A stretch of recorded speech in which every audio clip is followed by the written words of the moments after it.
Je vais vous inviter à prier.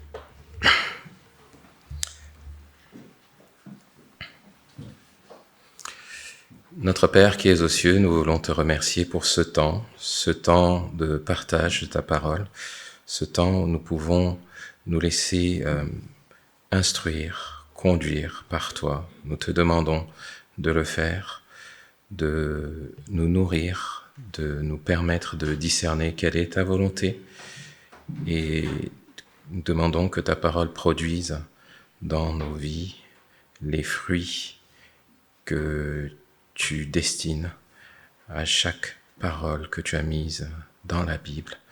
Il est écrit que ta parole ne revient pas à toi sans accomplir son effet. Et nous prions que ce soit le cas. Nous prions que nous soyons interpellés, nous soyons transformés intérieurement, continuellement, par ce que nous allons entendre, et que à toi revienne la gloire. Au nom de Jésus-Christ, nous prions. Amen.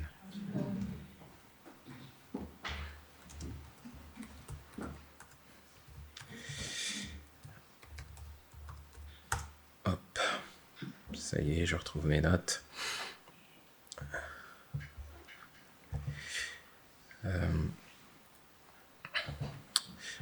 Alors, ce matin,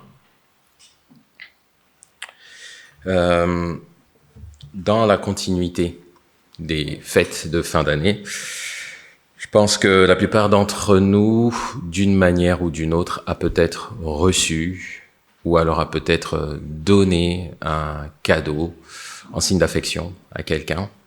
En général, c'est ce qu'on fait aux alentours des fêtes de fin d'année. Et précisément, le message de ce matin, il va nous parler du cadeau que Dieu le Père nous a fait en signe d'affection.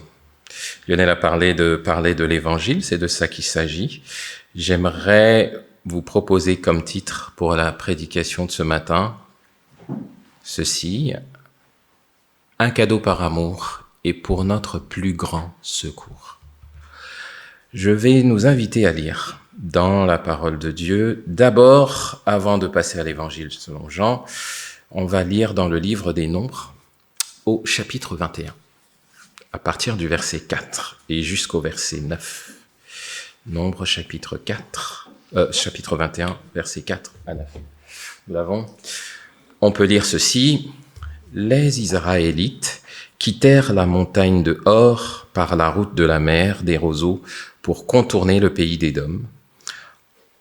En cours de route, le peuple se découragea. Ils se mirent à parler contre Dieu et contre Moïse en disant: « Pourquoi nous avez-vous fait sortir d'Égypte pour nous faire mourir dans le désert?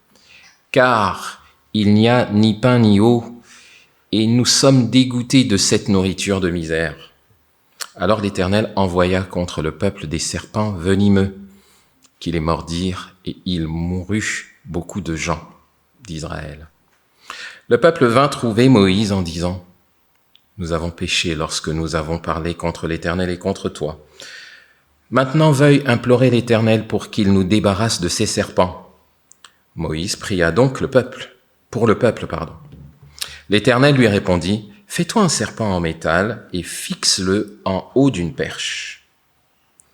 Celui qui aura été mordu et qui fixera son regard sur ce serpent aura la vie sauve. » Moïse façonna un serpent de bronze et le fixa au haut d'une perche. Dès lors, si quelqu'un était mordu par un serpent qu'il levait les yeux vers le serpent de bronze, il avait la vie sauve.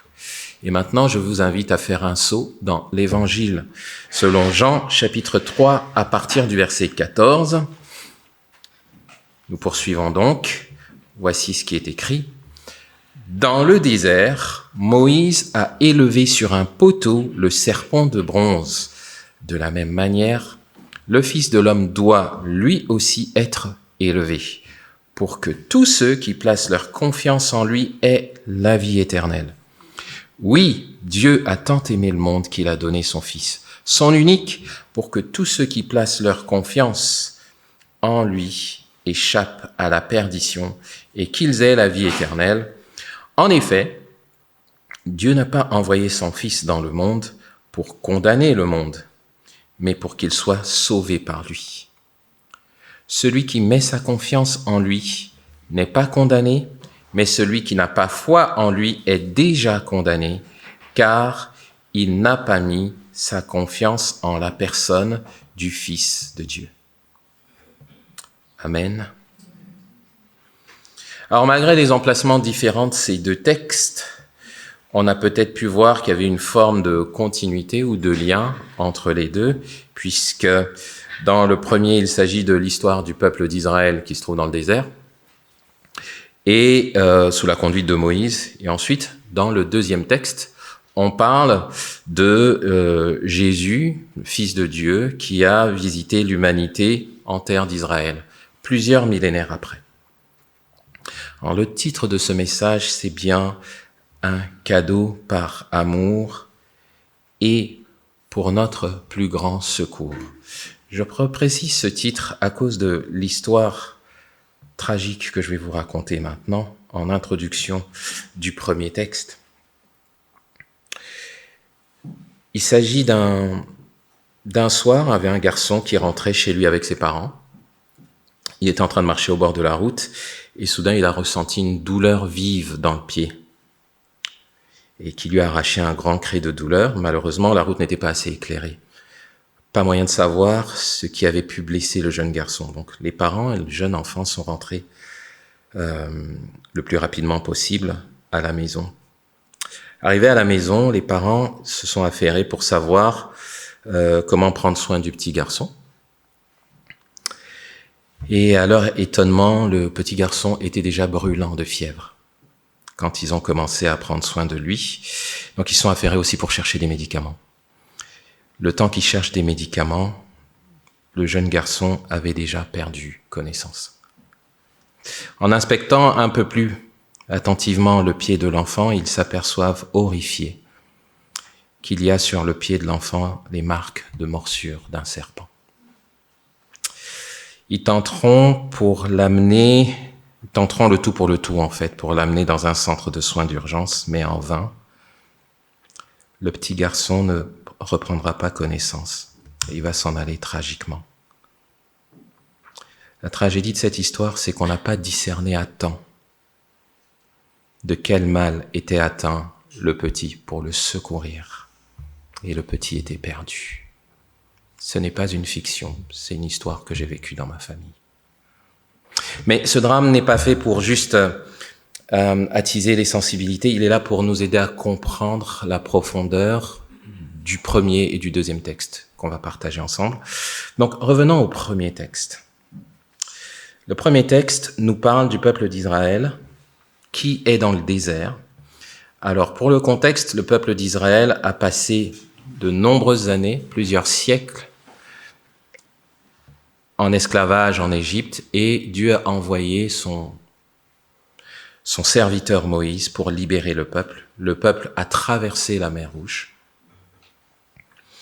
Et progressivement, il se met en route vers la terre de Canaan. Le texte nous dit que le peuple d'Israël, ils ont quitté une montagne, la montagne d'Or, par la mer Rouge pour contourner le pays d'Édom. Il faut savoir que Dieu avait donné une trajectoire au peuple d'Israël et pendant leur parcours, le peuple d'Israël a connu différentes épreuves. La libération, c'était bien. La traversée de la mer Rouge, c'était bien. C'était spectaculaire. Mais après la traversée de la mer Rouge, beaucoup d'épreuves, la chaleur, la soif. Et assez régulièrement, le peuple d'Israël se plaignait de Dieu. Dieu les rassurait. Il y a eu une plainte qu'on peut lire dans le livre de Nombres chapitre 20 où le peuple d'Israël a soif et Dieu va demander à Moïse et à Aaron pour la deuxième fois de leur donner de l'eau à partir d'un rocher. Donc de manière miraculeuse, Dieu pourvoyait aux besoins du peuple d'Israël. Il leur donnait même de la nourriture sans qu'il n'ait à cultiver. De la nourriture tombait du ciel, la manne, sans que Israël n'ait besoin d'aller cultiver la terre. Il venait juste recueillir ce qu'il y avait. Et donc, Alors que Aaron a quitté le peuple parce qu'il est mort, on peut le voir dans le chapitre d'avant, Dieu donne une nouvelle trajectoire à Israël, et sur le chemin, Israël se décourage encore à cause du chemin qu'on leur fait prendre. C'est-à-dire que c'est un chemin qui n'était pas simple, pas facile, et Israël est mécontent du chemin que Dieu lui fait prendre parce que c'est pénible, et donc ils se mettent à murmurer contre Dieu et contre le dirigeant du peuple. Pour la énième fois. Alors cette fois-là, alors que ça faisait plusieurs fois que Israël se comportait ainsi, Dieu décide de les punir. À cause de leur rébellion, de leur arrogance, de leur désobéissance vis-à-vis de Dieu, Dieu va décider de punir son peuple. Et comment il les punit? Il fait venir des serpents. Il faut savoir que le chemin par lequel il passait était déjà un chemin réputé pour avoir des serpents, mais jusqu'à ce que Israël manifeste son mécontentement, il n'y en avait pas, selon le texte. C'est un peu comme si Dieu les retenait. Et puis, à force d'entendre leurs murmures, leurs insultes contre la personne de Dieu et contre la personne de Moïse, Dieu les a laissés venir. Et le texte dit que les serpents les mordirent et il mourut beaucoup de gens d'Israël. L'histoire que j'ai racontée tout à l'heure, c'est pour nous donner une idée de la teneur de l'horreur qu'il y avait dans le camp, puisqu'ils sont dans le désert et a priori, il n'y a pas de médicaments, il n'y a pas d'antidote pour être guéri des morsures de serpents. Et c'est la conséquence de leur désobéissance qui fait qu'ils sont touchés, qu'ils sont blessés et même qu'ils sont tués par les serpents pour beaucoup d'entre eux. Et ce premier point-là, c'est un point qui va nous interpeller alors que nous allons nous concentrer tout à l'heure sur le deuxième texte, c'est la désobéissance des hommes qui les amène à faire face à un châtiment de Dieu, en fait. C'est ce qui se passe pour le peuple d'Israël à ce moment-là. Juste pour ne pas noircir le tableau, mais je me suis vraiment renseigné sur comment on peut souffrir lorsque on est touché par un serpent. Ça peut vraiment être très très difficile. S'il n'y a pas de secours rapide, si c'est un serpent, qu'on puisse mourir. Ça veut dire que le peuple, là, tel qu'il est là, l'état dans lequel il est voué à la destruction, il est voué à la mort. S'il n'y a pas d'intervention, le peuple est vraiment voué à la mort dans de grandes souffrances. C'est pourquoi on peut voir à partir du verset 7 que le peuple, il vient trouver Moïse. Il comprend qu'il a fait une erreur parce qu'il n'est pas en bonne posture. Ils comprennent que désobéir à Dieu, se rebeller contre Dieu, ça a des conséquences graves. Ça peut ruiner une destinée de se rebeller contre Dieu. Le peuple d'Israël le comprend, ils comprennent que jusqu'ici, finalement, ils étaient pas si mal lotis. La nourriture qui tombe du ciel, c'était finalement pas si mal. De temps en temps, un rocher qui nous donne de l'eau, c'est pas si mal non plus. Donc, faut peut-être réfléchir avant de proférer des paroles irrespectueuses envers Dieu. Ils viennent voir Moïse, et dans cette deuxième partie de ce premier texte, après la rébellion ou la désobéissance, on voit le peuple de Dieu, Israël, dans une phase plutôt de repentance. Ils reconnaissent leur erreur. Ils disent à Moïse qu'ils ont péché. Ils reconnaissent leur faute. Nous avons péché contre toi et contre l'Éternel. Prie donc le Seigneur afin qu'il éloigne de nous ce qui pourrait causer notre perte. Ça, c'est leur demande. Et Moïse s'exécute. Dans cette deuxième phase, on voit que c'est un tournant dans l'existence pour le peuple de Dieu qui reconnaît sa position, sa situation vis-à-vis de Dieu, que sa situation de rébellion vis-à-vis de Dieu, c'est pas ce qui peut lui arriver de mieux. il faut changer de cap, il faut changer d'avis. Donc ils viennent voir Moïse, et c'est un point aussi qui est important. Moïse va donc intercéder pour le peuple. Et le plus frappant, c'est la réaction de Dieu. La réaction de Dieu, on ne voit à aucun endroit à partir du verset 8 que Dieu rouspète quand on vient pour lui demander du secours alors qu'on a reconnu ses torts. Dieu fait pas la morale à Israël. Il dit pas, je vous l'avais bien dit, ça vous apprendra, restez dans votre coin, vous allez souffrir un peu. Ça peut arriver, il y a des passages qui peuvent y faire penser dans la Bible. Mais on peut voir que ce peuple qui était tout le temps en train de remettre en question ce que Dieu lui disait, dès que le peuple se repent, Dieu trouve une solution. Ce qui est intéressant, c'est que le peuple a demandé que Dieu les débarrasse des serpents. Les serpents étaient les conséquences de leur désobéissance. C'est pour ça qu'il y avait des serpents, parce qu'ils étaient rebelles à Dieu, ils avaient désobéi à ce qu'il disait, du moins ils ne lui faisaient pas confiance. Dieu n'a pas retiré les conséquences de leur désobéissance. Les serpents sont restés. Mais Dieu a amené une solution pour faire face aux conséquences de leur désobéissance. C'est alors que Dieu propose une solution, effectivement, qui montre à quel point il a de l'affection pour ce peuple. Dieu propose un antidote. Cet antidote a tout de spectaculaire, révolutionnaire. Il ne s'agit pas de s'administrer l'antidote par des comprimés, c'est pas quelque chose qu'on mange, c'est pas quelque chose qu'on injecte.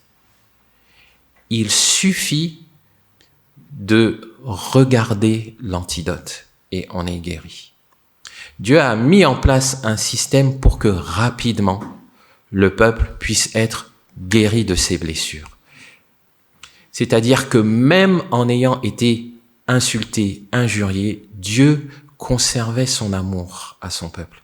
Il était résolu à leur montrer son amour, mais comme c'est un Dieu et c'est aussi un Père, il sait châtier son peuple si son peuple dérive. Donc il a commencé par la correction, mais sa volonté, c'est pas vraiment la correction. Sa volonté, c'est de garder son peuple en bonne santé. Et sitôt que ce peuple se repent, il lui donne une solution. Il demande à Moïse, effectivement, de mettre en place un serpent de métal. Et une fois que quelqu'un aura regardé le serpent de métal, s'il est blessé, mordu, il va tout de suite guérir. Ce que Dieu veut, il veut que le peuple grandisse en confiance vis-à-vis de lui. Il va lui proposer une solution pour que quiconque ait confiance dans la solution que Dieu avait prévue, cette personne-là puisse échapper à la mort. Et ce qui vraiment, je le redis, est un signe de l'affection de Dieu pour son peuple, c'est que c'est gratuit pour eux. Ça ne leur a rien coûté, si ce n'est que de demander pardon, si ce n'est que de se repentir. Une fois qu'ils se sont repentis, la solution, après que Moïse l'ait mise en forme, elle était disponible. Et toutes les fois qu'ils se trouvaient dans un endroit où il y avait des serpents, il suffisait qu'ils regardent. Et les serpents n'avaient pas d'effet sur eux. Alors, cette anecdote, effectivement, est là pour éclairer le texte qui va faire le reste de notre attention, qui va du moins attirer le reste de notre attention, c'est Jean 3, de 14 à 18. Parce qu'effectivement, lorsque le Seigneur Jésus se trouve en Israël, plusieurs millénaires après le temps de Moïse, le Seigneur Jésus accomplit plusieurs signes pour montrer qu'il est le Messie, qu'il est le Fils de Dieu. Et le Seigneur Jésus est visité par un des docteurs de la loi en Israël, Nicodème, qui vient pour le questionner sur le royaume de Dieu et sur son identité. Et Jésus-Christ va lui expliquer plusieurs choses sur les mystères du royaume de Dieu. Mais en particulier, le Seigneur Jésus va lui parler de finalement sa mission sur la terre. Pourquoi est-ce que Jésus est venu sur terre? Pourquoi? Et tout est résumé dans le titre de notre prédication. Jésus est le cadeau de Dieu qui est fait par amour pour notre plus grand secours. C'est en substance ce que Jésus va expliquer à Nicodème à partir du verset 14. Jésus fait référence à l'histoire que nous venons de commenter. Il dit « Dans le désert, Moïse a élevé sur un poteau le serpent de bronze. De la même manière, le Fils de l'homme, c'est comme ça que Jésus se présentait lui-même comme étant le Fils de l'homme, de la même manière que le serpent a été élevé, le Fils de l'homme doit lui aussi être élevé pour que tous ceux qui placent leur confiance en lui aient la vie éternelle. » Alors là, il faut qu'on marque un stop pour comprendre où est l'analogie avec l'histoire d'avant. Moïse a élevé un serpent pour secourir ceux qui étaient en train de mourir. Jésus dit, de la même manière que ce serpent doit être élevé, je dois être élevé pour secourir des gens qui sont en train de mourir. Moïse faisait face à des serpents. Le peuple d'Israël faisait face à des serpents. Jésus veut secourir des gens de la mort, mais il veut secourir une humanité qui fait face à un serpent. Si on avait des serpents physiques dans l'Ancien Testament, toute l'humanité fait face au plus dangereux de tous les serpents. Ce n'est pas un serpent physique. La Bible présente l'ennemi de l'humanité et l'ennemi de Dieu comme le serpent ancien, le diable. Et ce serpent-là a un venin qui est beaucoup plus puissant, beaucoup plus dévastateur que les serpents qu'il y avait dans le désert. La preuve, il a suffi qu'il morde nos premiers parents, Adam et Ève, pour qu'on soit tous condamnés à mourir. C'est ce que déclare la Bible.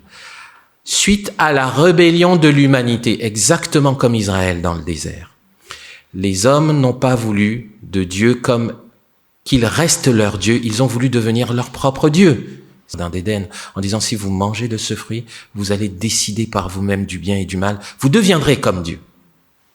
En fait, c'est l'autorité de Dieu qu'ils ont rejetée, comme Israël dans le désert.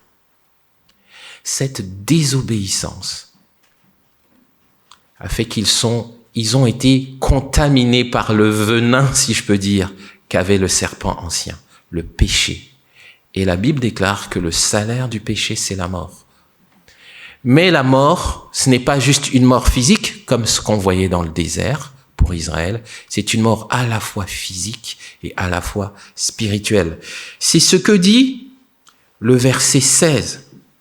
Dieu a tant aimé le monde qu'il a donné son Fils unique pour que tous ceux qui placent en lui leur confiance échappent à la perdition, mais qu'ils aient la vie éternelle. La perdition dont il s'agit, c'est la situation dans laquelle se trouve toute l'humanité tant que Jésus n'est pas intervenu. Tant que Jésus n'est pas intervenu dans ta vie, tu es dans une situation de perdition. Ce qui est arrivé à Adam et Ève, c'est ce qui t'arrive à toi. Si tu ne fais rien de ta vie, si tu ne changes rien dans ta vie, tu vas mourir, pas seulement physiquement, mais tu vas connaître ce que la Bible appelle la mort éternelle, la perdition. En quoi ça consiste? 18. La perdition. Dieu n'a pas envoyé son Fils dans le monde pour condamner le monde, dit le texte, mais pour que celui qui a foi ne soit, mais celui qui n'a pas foi est déjà condamné. Je m'embrouille dans les deux versets, je relis. Dieu n'a pas envoyé son Fils dans le monde pour condamner le monde, mais pour que le monde soit sauvé par lui. Et au verset 18, celui qui met sa confiance n'est pas condamné, mais celui qui a foi, qui n'a pas foi, est déjà condamné. La perdition, la mort éternelle, la mort spirituelle même dont il s'agit, c'est une mort qui est aussi une condamnation. C'est-à-dire que le Seigneur Jésus est en train d'expliquer que subir les conséquences des morsures du serpent ancien, ça va nous amener à être condamnés, rejetés de Dieu. Parce que quiconque naît dans la condition de péché est, nous dit la Bible, un ennemi de Dieu. Tout être humain qui naît, même un bébé, même celui qui n'a que quelques heures, par nature, il est infecté par les morsures du serpent ancien. Nous naissons tous, croient que le péché, c'est seulement les actes qu'on a commis. Le péché, c'est une ère à Dieu. On ne peut pas faire sa volonté. On est tous avec un défaut de fabrication à cause de la désobéissance des premiers humains. Et si on ne fait rien dans nos vies, cette condition-là ne va pas changer. Elle ne va faire que nous amener à devenir séparés de Dieu pour l'éternité. C'est ce que Jésus appelle la perdition. Et pourquoi il parle de condamnation ? Parce que le péché, que ce soit une nature ou un acte, c'est une offense pour Dieu. Dieu est celui qui a créé l'humanité, il l'a créée sans défaut. Le péché, c'est un défaut qui est une insulte à Dieu. La désobéissance est une insulte à Dieu. Elle appelle Dieu à corriger cette insulte, parce que Dieu est juste. Et le Dieu qui est juste a besoin de juger ce qui n'est pas bien. Il a besoin de juger le péché. Donc, le péché devra être condamné. Dieu va prononcer une sentence judiciaire sur quiconque est né dans le péché et n'a pas traité cette question dans sa vie. Aujourd'hui, si il n'y a pas eu un moment dans ta vie où tu as fait le point sur cette question du péché et comment est-ce que Jésus peut résoudre ça dans ta vie, il n'y a qu'une seule destination qui est pour toi. La mort éternelle. Ce n'est pas parce que tu viens à l'église tous les dimanches, ce n'est pas parce que papa et maman t'ont parlé de Jésus que tu es sauvé. Il faut qu'il se passe quelque chose dans ta vie. Si ce quelque chose dans ta vie ne s'est pas passé, tu vas mourir pour toujours si jamais tu devais mourir physiquement aujourd'hui. C'est ce que Jésus dit là. Et je ne vous ai pas lu le texte qu'il y avait avant. Jésus a dit à Nicodème, « Personne ne peut voir le royaume de Dieu s'il ne naît de nouveau. » Si cet événement n'a pas eu lieu dans ta vie, tu seras séparé de Dieu pour toujours. Parce que les morsures du serpent ancien, c'est sérieux. C'est tellement sérieux que Dieu a eu tellement compassion du monde qu'il a créé, qu'il n'a pas voulu que tout le monde soit perdu. Il n'a pas voulu que le sort de ceux qui étaient dans le désert, ceux d'Israël, qui n'ont pas pu voir la terre promise, il ne veut pas que ça arrive à sa création. La terre promise dans l'Ancien Testament, c'est l'image du paradis, de la vie éternelle dans la présence de Dieu. Le désert, c'est l'image de la vie que nous menons dans le temps présent avec nos luttes, nos tentations. Et Dieu ne veut pas qu'il arrive à l'humanité le même sort qu'à ceux qui lui ont tellement désobéi dans le désert qu'ils n'ont pas pu voir la terre promise. Il veut, dit sa parole, que tous les hommes soient sauvés et parviennent à la connaissance de la vérité.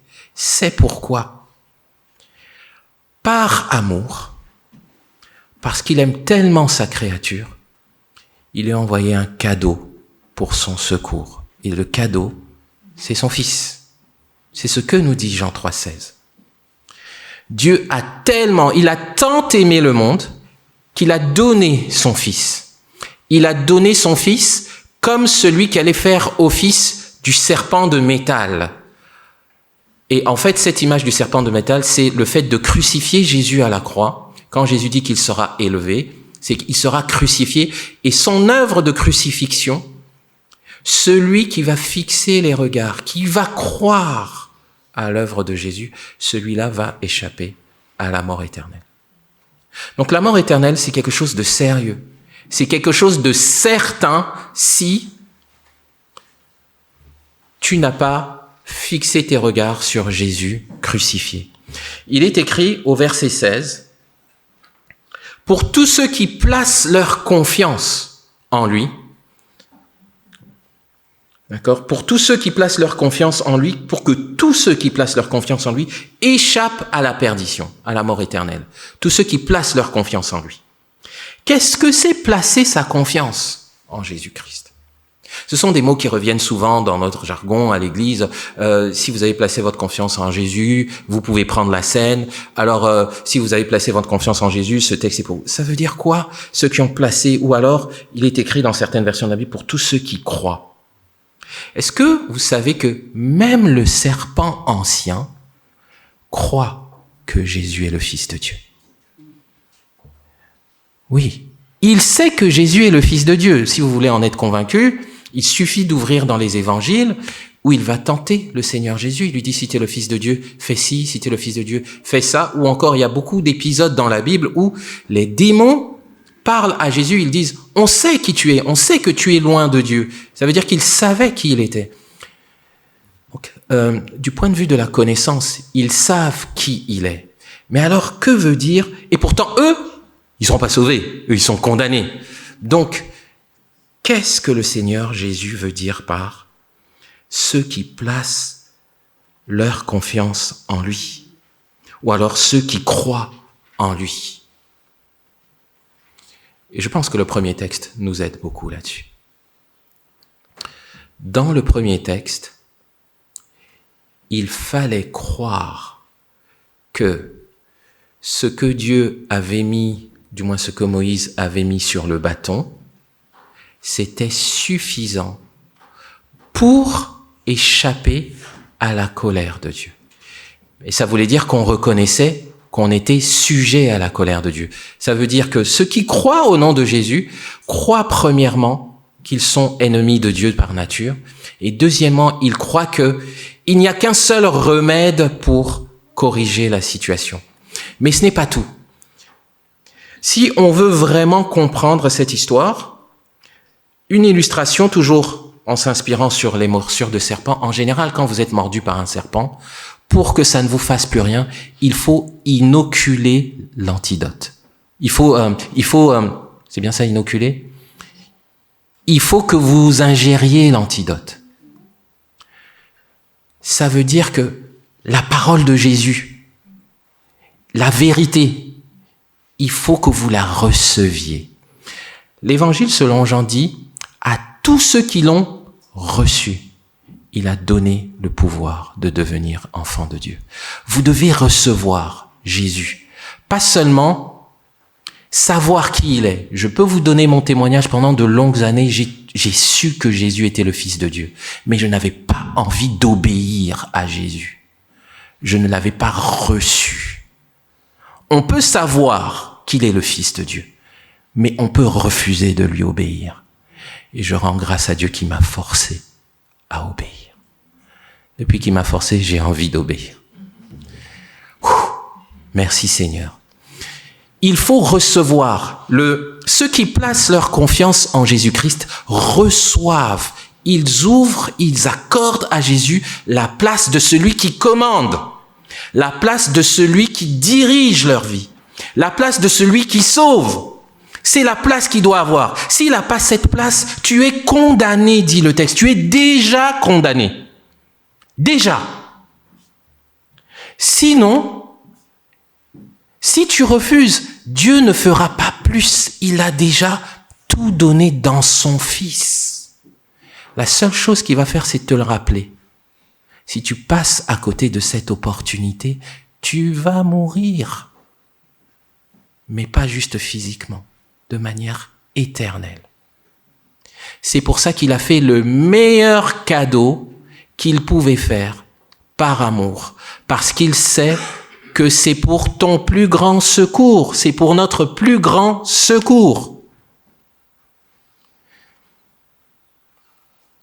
Recevoir, placer sa confiance, recevoir le Seigneur Jésus.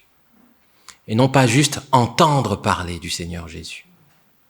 Je me souviens qu'après avoir essayé de plusieurs manières de mener ma vie en faisant juste du Seigneur Jésus un accessoire et que j'ai dû faire face à mes propres échecs, je me souviens très bien du jour où moi j'ai dit au Seigneur Jésus, Seigneur Jésus, j'étais seul dans mon appartement, je lui ai dit, à partir d'aujourd'hui, c'est toi qui commandes. Et dans les jours qui ont suivi, ma vie a véritablement commencé à changer. Il y a eu ce déclic, Seigneur Jésus, à partir d'aujourd'hui, c'est toi qui commandes. Le mot Seigneur avait maintenant un sens. C'était pas juste des mots. Alors, j'ai beaucoup d'imperfections, mais il y a eu un avant, il y a eu un après. Seigneur, tu es le Seigneur de ma vie, c'est toi qui commande. Et c'est important. Dieu a tellement aimé le monde, il a tellement eu pitié, il a tellement eu envie de secourir, il a tellement eu envie de faire le bien au monde, pas seulement au peuple d'Israël, à tout le monde. Il a un amour tellement grand qu'il a donné ce qu'il avait de tellement précieux et de tellement unique pour que ce soit simple d'échapper à la perdition. Il suffit de recevoir pour éviter cette tragédie qui sera bien plus catastrophique que ce que j'ai pu vivre dans ma famille. La mort éternelle n'est pas seulement une condamnation, il est écrit dans la Bible que ceux qui vont ressusciter, au bout d'un certain temps, certains vont ressusciter pour le châtiment éternel, d'autres vont ressusciter pour la vie éternelle. Autrement dit, ce sont des souffrances qui seront pas seulement dans votre âme, mais aussi dans votre corps que Dieu va ressusciter. Des châtiments, une torture sans fin. Dieu ne veut pas ça pour nous. Il veut la vie éternelle. Jésus est venu, son but ultime, c'est, comme dit le texte, qu'ils aient la vie éternelle. Qu'est-ce que c'est? Pourquoi Dieu veut la vie éternelle? Déjà, il ne veut pas qu'on souffre éternellement, mais il veut qu'on soit avec lui éternellement. Dieu sait que ce qui peut rendre l'homme le plus heureux, il y a une seule chose qui peut rendre l'homme le plus heureux. C'est Dieu. C'est la présence de Dieu. L'homme est fait pour être pleinement heureux dans la présence de son Créateur. Jésus-Christ dit dans Jean chapitre 17, « Or, la vie éternelle, c'est qu'ils te connaissent, toi et celui que tu as envoyé, Jésus-Christ. » La vie éternelle, c'est être en présence de Dieu. C'est le connaître, pas entendre parler de lui, c'est le connaître. Comme tu connais ton frère, ton père, c'est avoir une relation sincère, intime avec lui, pour toujours. La vie éternelle, c'est avoir une vie qui ne s'arrêtera jamais, mais qui sera une vie où tu seras pleinement heureux, pleinement reposé, et qui commence dès maintenant. Si tu reconnais que tu es né ennemi de Dieu, que tu as besoin d'être sauvé, et si tu appelles le Seigneur Jésus à devenir ton Seigneur et ton Sauveur. Cette vie éternelle, elle peut démarrer dès ce moment-là. Ça n'est pas une cérémonie, le démarrage de la vie éternelle. C'est pas une cérémonie. C'est un moment de face à face que tu as avec Dieu. Et dès ce moment-là, la vie éternelle commence et elle se poursuit après la mort. La vie éternelle a ceci de beau que le Seigneur Jésus a dit, que celui qui croira en moi vivra quand bien même il sera mort. Tu peux connaître la mort physique, tu ne seras jamais séparé de Dieu. L'expérience que tu commences à connaître de ton vivant physique va continuer alors que ton corps sera peut-être dans la tombe. Elle va continuer. Il n'y a pas d'interruption. Et encore plus fort, le Seigneur Jésus dit même que cette expérience-là, c'est « tu ne mourras jamais ». Le Seigneur Jésus a déclaré que celui qui croira en moi ne mourra jamais. Parce que mourir, c'est être séparé de Dieu. Si tu es tout le temps avec Dieu, si ton esprit est tout le temps avec Dieu, tu ne meurs jamais. Et voilà ce que Dieu veut pour nous. Le Seigneur Jésus est l'antidote à la morsure que l'humanité a reçue tragiquement, mais volontairement, de la part du serpent ancien. Et l'évangile consiste à dire que tous ceux qui ont subi cette morsure, il existe une alternative. Ils ne sont pas obligés de se diriger vers la mort éternelle. S'ils fixent les regards vers le Seigneur Jésus qui a été élevé à la croix, comme Moïse avait élevé le serpent d'airain, alors ils vont bénéficier de l'antidote, le cadeau que Dieu a prévu par amour pour leur plus grand secours. Maintenant qu'on a dit tout ça, la question que chacun doit se poser, c'est dans cette histoire, moi où j'en suis? Où est-ce que j'en suis? On peut se raconter toutes les histoires qu'on veut. Chacun sait au plus profond de lui s'il a la paix avec cette histoire. Est-ce que un jour j'ai dit à Dieu, Seigneur, c'est toi qui commandes? Est-ce que un jour j'ai dit à Dieu, je reconnais que je suis pécheur devant toi et j'ai besoin de l'antidote, j'ai besoin d'être sauvé. J'ai besoin de recevoir la vie que Jésus donne. J'ai besoin de ça. Est-ce que ça t'est déjà arrivé? C'est pas un problème si ça ne t'est pas encore arrivé, il faut être honnête. Et il faut résoudre ça rapidement. Ça sert à rien de se raconter d'histoire. Ça ne sert à rien de se raconter d'histoire. Parce que si on se ment à soi-même, on va croire qu'on est guéri. Et vous savez quoi?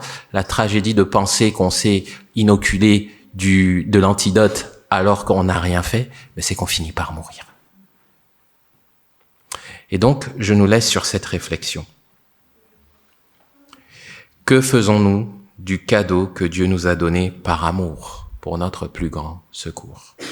Amen.